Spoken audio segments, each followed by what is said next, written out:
Hello everybody, welcome to the start of week 2 in Bio40C and chapter 22 in Tortora, and it's going to be the lymphatic system, and this will be the overview. So wait a minute, what happened to the immune system? Well, this is the immune system, we just call it the lymphatic system, and I'll explain why in just a moment. So 1 through 8 over here on the left hand side, those are the steps that are out of order. We'll just reorder them, and those are the steps that you follow from blood inside of the circulatory system out to become lymph in the lymphatic system and then back into the circulatory system as it makes its run through the lymphatic system, and all the lymphatic or immune function that is affected on that lymph will happen during these 8 steps here. So we'll reorder those in the correct order, and then we'll do this little funky mini 2-part here. We'll take these 9 trunks in the center, 1 through 9, right subclavian down to right bronchomediastinal. Those are 9 trunks of the lymphatic system. And on the right, we'll tell you whether those trunks feed into either the left or the right lymphatic duct, J or K. And then on the left, we'll match them up A through I with 1 through 9 and tell you what regions of the body those 9 trunks serve. And if you remember all the way back to 40A and your standard regions of the body, subclavian, lumbar, jugular, bronchomediastinal, these will be a piece of cake. They'll just be so easy to understand what areas of the body they serve. Okay. Semantics. What are semantics? Semantics means words and how you use words. This is, if somebody, my mom asked me, hey, what do you teach in the 3rd quarter of your anatomy course? I said, well, I teach the digestive system. I teach the urinary system. I teach the immune system. Nobody's ever going to bother contradicting me, right? But it's not really the immune system. It's the lymphatic system. The lymphatic system has immune function. You say, wait a minute, I have an immune system. It works great. It keeps me healthy. Yes. But we call it the lymphatic system. It's immune function because what's generating immune function is molecules and cells. And those are really what are generating immune function. And so T cells, B cells, antibodies, we'll talk all about that later on in the week. It's the lymphatic system where the organs and the tissues are. So the thymus, the bone marrow, those are primary lymphatic organs. Lymph nodes and the spleen, those are secondary lymphatic organs. And then lymph nodules are very important lymphatic tissue. And then the lymph itself is a connective tissue, remember? So that's all part of the lymphatic system that has immune function. So just a way to say it a little bit differently. What are the functions of the lymphatic system? Well, obviously it collects and it returns all that excess lymph. We'll talk about how that's filtered out of the capillaries in a few slides. This excess bulk flow fluid that you collect, you put most of it back into the capillaries. So tons of fluid comes out of the capillaries in order to bathe the tissues, bring nutrients and all that great stuff. Most of it goes back through the capillaries, but some of it stays in the lymphatic system and gets swept up by the lymphatic system and drained back into the circulatory system. So that's really important. Point number 2, transport dietary lipids from the GI tract is about that important. And point 3 is the entire concept of immune function within the lymphatic system. And that's keeping you alive every single second, hopefully, of your life. Now, that's immune response. Constant recirculation of the lymph through the lymph organs and the tissues where immune function is going to be so important, where all that lymph is going to run into B cells and T cells and antibodies and all those things that keep you healthy, hopefully. Okay, so this slide is just to review a couple things. 1, blood and lymph. So at the bottom of our outline, A is missing here, but this is our connective tissue outline from 40A. A is missing. It's connective tissue proper. It's actual connective tissue. So A is loose and dense connective tissue. Loose was areolar or reticular and adipose. Dense, right? Dense regular, dense irregular, dense regular, dense irregular. Then we go into supporting was B, and then C in our outline was the liquid connective tissue. We didn't have much time. We said, oh, blood, oh, and lymph. But remember last quarter we talked about how many things you can filter from 40B. You can filter blood into be a bunch of different substances. You can filter blood into CSF. You can filter blood into urine. You can filter blood into aqueous humor. Well, here we go. Here's probably the most important of them all. Well, CSF is really important. Urine. Well, okay, here's one that's as important as the other ones. Lymph. You take blood and you filter it into lymph, and you filter it through the capillaries, and you don't need any specialized capillary. The normal continuous capillaries throughout the entire body will do this function. And this is a composite slide of blood. You can see the red cells. I'll put a check on a red cell. The white cells, looks like a neutrophil. And the platelets, well, teeny, there's a hugely activated platelet, or that might be a crenellated red blood cell. This could be, that's probably a platelet there. Yeah, these are your platelets here. It's kind of odd crenellated red blood cells. Anyway, I digress. Those are your formed elements. So take everything else in blood, all this stuff in here, and filter that to become lymph. Well, what's in here? Water and hormones and ions and metabolites and small molecules. That's all what's going to become lymph, because that's what gets pushed out. And proteins, mid-sized proteins, not huge ones, but small to mid-sized proteins. That will all get filtered out through the capillary to become lymph. And this is a review of a previous slide. So before it becomes lymph, though, remember, it gets pushed out of the capillary. The red cells, the white cells, the platelets, the large proteins, they all get left behind. So you push it out of the capillary via bulk flow, and it becomes interstitial fluid. It bathes in the spaces, interstitial, between the spaces. It bathes the spaces between the cells. It becomes interstitial fluid. Well, what happens if you collect that interstitial fluid into a lymph capillary? You just simply change the name to lymph. It's just interstitial fluid. Now it's being collected in a lymphatic capillary. It becomes lymph, just by name. And this is the whole story of the bulk flow. And if you remember, there was always, so this is the capillary. Here's the interstitial fluid. Here's the lymph nodes in green that are collecting the lymph capillaries in green. And if you remember, fluid gets pushed out of the capillary and then it gets pulled back. And there's always a slightly greater amount of fluid that's pushed out on the arterial side, 10 millimeters of mercury. These aren't volumes, but these are pressures that are very correlated with the volumes. And what it came down to was about 20 liters per day of fluid got pushed out of your capillaries into interstitial fluid and bulk flow, but only 17 liters went back into the capillaries to become blood again. So what happened to this mysterious 3 liters? It stays interstitial fluid, and instead of going back in the capillary, we know what happens. It drains back into the lymphatic system and up through the lymph capillary, back through, and that's 3 liters that is being carried and now becomes lymph once it gets inside the lymph capillary. Okay? Interstitial fluid in a lymphatic capillary is called lymph. And how do these capillaries work?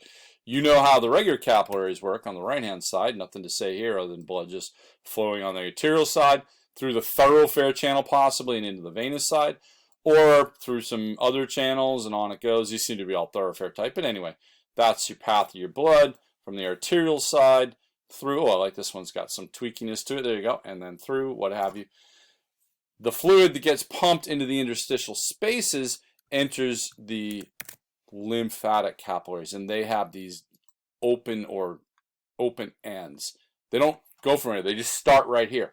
So all the fluid that's in the spaces and all the interstitial fluid in the interstitial spaces enters inside of these lymphatic capillaries and then works its way back through, all the way back up to the heart eventually, and to the heart. So how does this work? And so all the lymph and some good-sized proteins too. I'm just reading the bottom of it. So all the plasma, all the hormones, all the metabolites, all the ions, and some mid-sized to low-sized to smaller proteins get filtered back through the lymph tissue, and up they go. Well, how does this actual mechanism work for it to filter in? Because lymph capillaries are super permeable. They can just pick up a ton of lymph plus mid-sized proteins. Well, how does this work? Well, all of this lymph in this interstitial fluid, so I'll just call it interstitial fluid until it enters the capillary, all this fluid is compelled to flow, put pressure, because there's more fluid here, more pressure, higher pressure outside the capillary, the lymphatic capillary. And notice the lymph capillaries are always shown in green. So arteries red, veins blue, lymph green, for whatever reason. And this fluid pushes against these endothelial cells. So now these are the endothelial cells. I'll trace the endothelial cell, a little off on the tracing, but you get the idea. That's the endothelial cell that's lining the lymphatic capillary. So over here, let me jump you to the left. These are blood capillaries.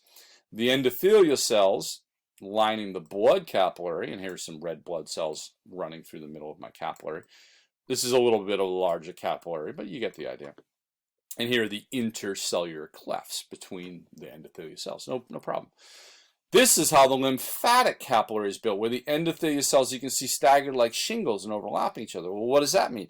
That means if you generate a lot of pressure out here in the interstitial fluid, and you have higher pressure out here in the interstitial fluid, let's say you've got 3 millimeters of mercury out here, and you've only got 1 millimeter mercury inside the lymphatic capsule, inside the lymphatic capillary. I'm just making up some numbers, but you can follow me just fine. So let's say you got 3 millimeters of mercury outside. You have 1 millimeter of mercury inside. Okay, so higher pressure outside.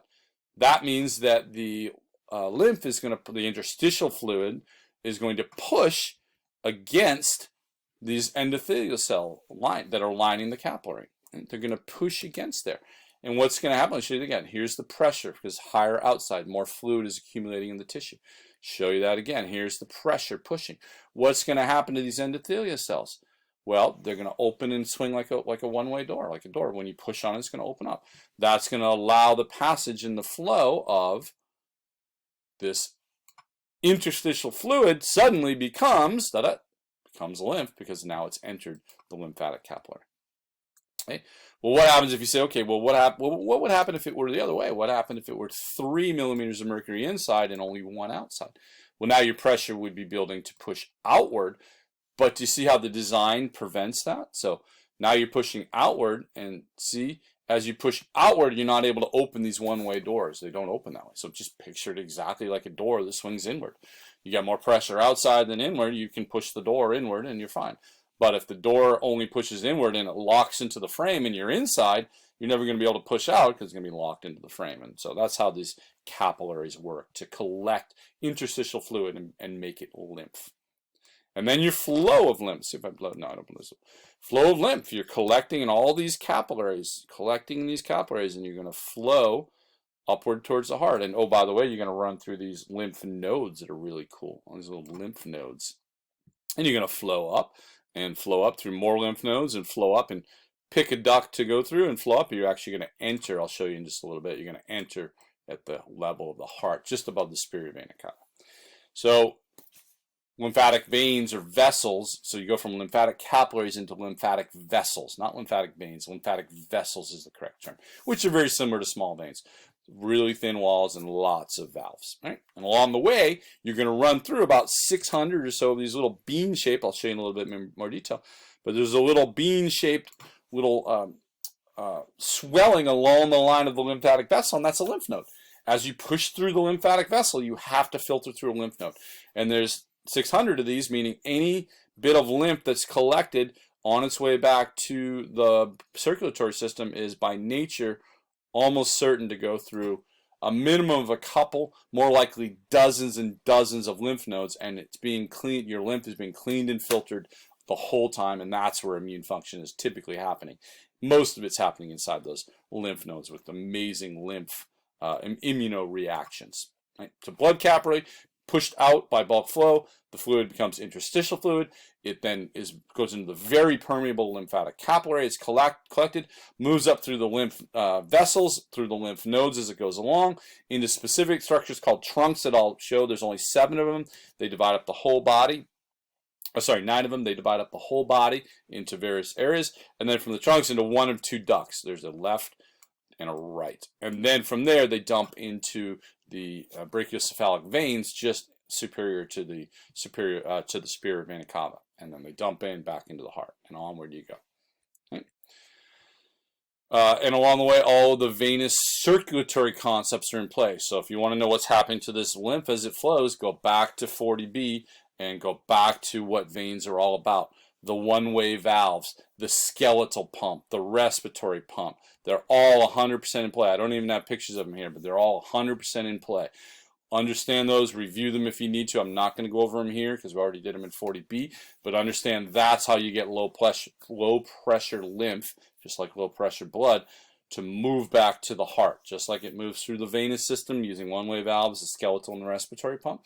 The lymphatic fluid in the lymphatic vessels, which are very similar to veins, are going to move along with the exact same principles. Okay. So let's break the body apart and sort of show you these 9 trunks, right? And they're just, this is pure anatomy, it's pure navigation. Doesn't change anything, it's just giving names to everything.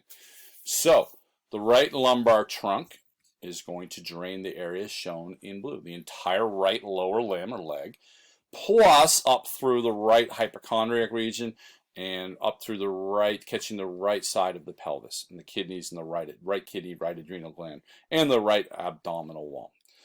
So wait for it, not too surprising. What's the left lumbar trunk going to do? The exact opposite. Kind of leaving an area, if you've been sort of following those last two blue boxes, well, what about right dead center in the umbilical region, right? Dead center in the umbilical. Well, that's going to be covered by the intestinal trunk. And all these lymphatic vessels that I'll circle these here are all going to be part of the the intestinal lymph trunks. So that's going to cover the stomach, the intestines, the pancreas, the spleen, part of the liver. That's going to drain all there. Basically, everything underneath, everything in the abdominal cavity. So everything inferior to the diaphragm inside the abdominal cavity roughly is going to be covered. And there's some overlap here, and don't stress the overlap too much. I'm not going to point to the structure and say, oh, is this from... In general, know that the lumbar trunks, they drain the legs and kind of the lateral aspects of the abdominal cavity, whereas the intestinal drain the center aspects of the intestinal cavity. Okay. Bronchomediastinal, you say, well, what about above the diaphragm? In the thoracic cavity, no problem. The two bronchiomediastinal lymphatic trunks will go ahead and they will drain that. Oh, and by the way, there was a right lumbar and a left lumbar. There's actually a right, so you're going to divide here. There's actually a right and a left bronchiomediastinal. So this box, so the right bronchiomediastinal will do the right lung, and the left will do the left lung and the heart, most of the heart. The intestinal, if you remember, was all here. I won't put the box back, but you got the idea. It was all here. There's only one intestinal. There's not a right intestinal and a left intestinal. And all the other trunks are right or left. So you got 4 paired right or left, and then you've got 1 single intestinal. That's how you get to 9. The subclavian trunks are going to just drain the arms. No big deal there. Like the subclavian vein drains the arms. The subclavian artery brings every drop of blood to the arms. So the subclavian lymphatic trunks are going to drain the 2 arms, right and left. No problem there. And then the jugular. The jugular lymphatic trunks are going to drain lymph from the head. Piece of cake there, right and left. Again, so jugular, subclavian, bronchomediastinal, and lumbar are divided into right and left. That gets you 8. 8. The 9th is the intestinal that doesn't have a paired right and left. It's just a single intestinal trunk that drains the intestines. Stomach, intestines, liver, all that.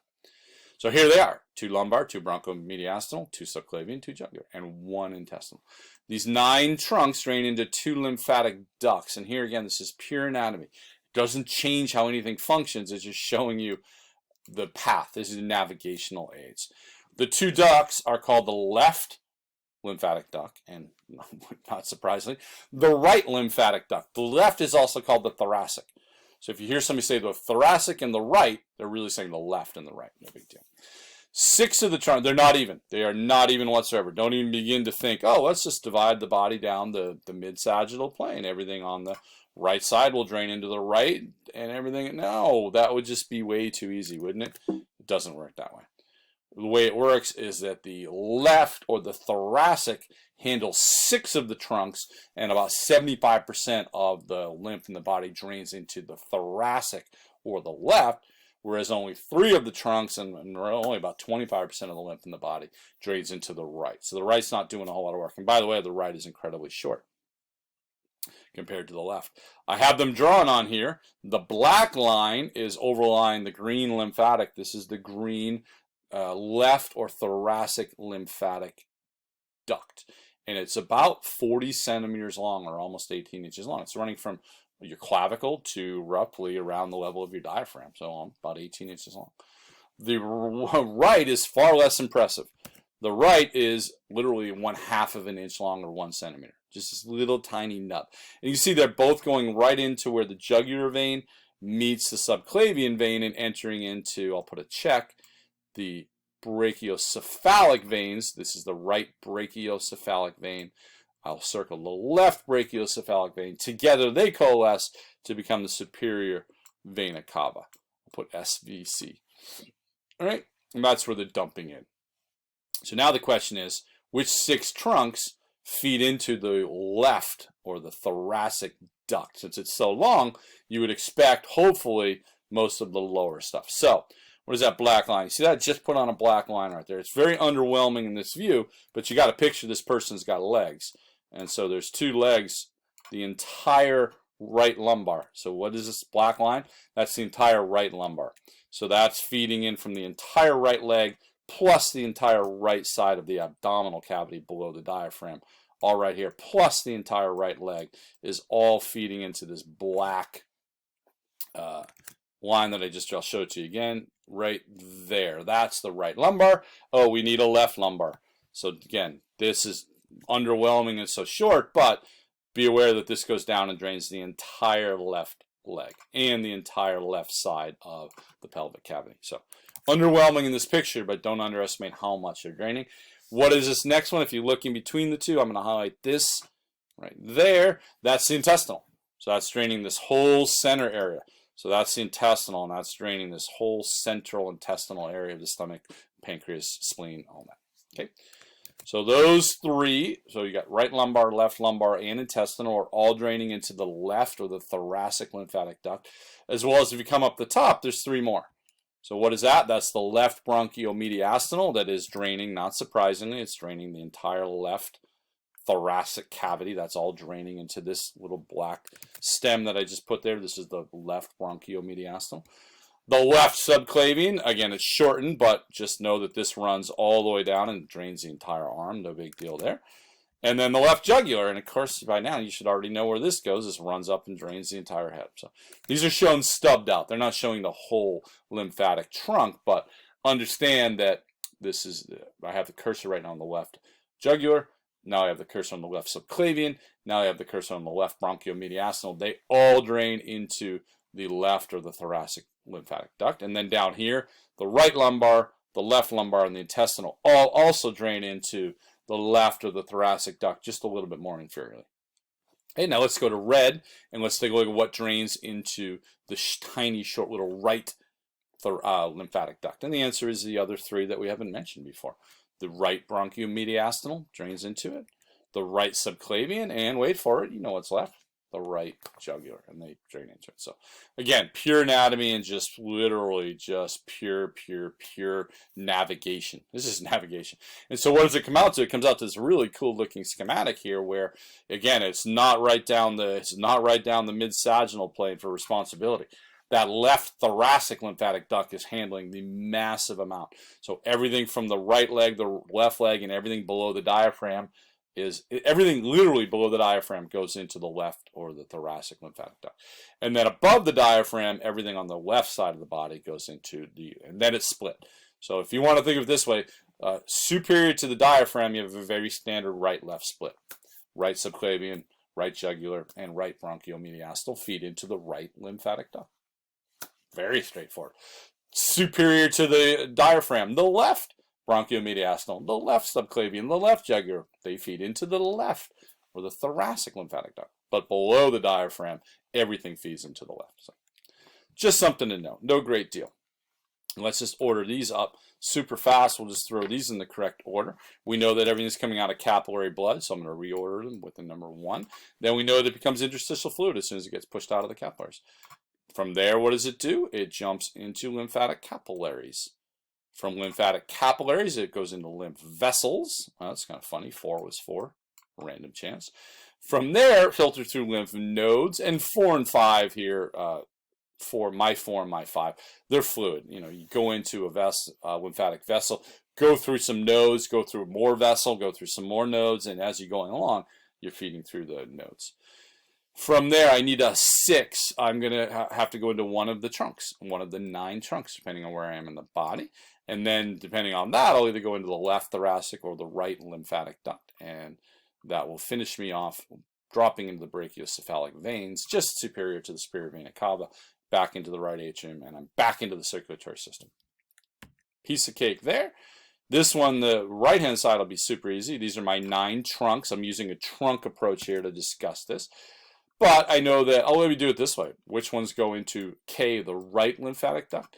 I know the right subclavian, I know the right jugular, and I know the right bronchiomediastinal go into the right lymphatic duct. That leads me to be 100% sure that all the other 6 go into the left, or the much bigger, hugely larger left or thoracic lymphatic duct. All right, done there. Pause just a moment, screenshot that if you need to, because I'm going to clear the ink. So go ahead and, well, you can scrub this all you want. It's a video. Do whatever you want. And then let's just match up. Right. So the right subclavian drains the right upper limb. The left lumbar drains the left lower limb, plus left pelvis, kidney, adrenal gland, and the left abdominal wall. The left jugular drains the left side of the head and the neck. The left bronchiomediastinal drains the left side of the left thoracic wall and the lung and the heart, everything in the left thoracic cavity for all intents and purposes. The intestinal, just the one, not right, not left. So looking for the only one that doesn't have right or left in it. Drains the stomach, intestines, pancreas, spleen, and most of the liver. The right jugular drains the right side of the head and the neck. If I can just find that, I'll be in great shape. The right side of the head and neck, see? Left subclavian drains the left upper limb, left upper limb, left upper limb. Sorry. Right lumbar drains the right lower limb, plus the right pelvis, all that good stuff, and kidney, adrenals. And the right bronchiomediastinal drains the right thoracic wall along the heart. Let me just be sure I got this right. Quick check. A, B, C, D, E, F, G, H, I. Done. Thanks so much for getting us started off, and we're off to a good start, hopefully. And now we're going to move into a little bit more detail about the lymph organs and really get to know what's going on as that lymph travels back to the heart through the lymphatic system.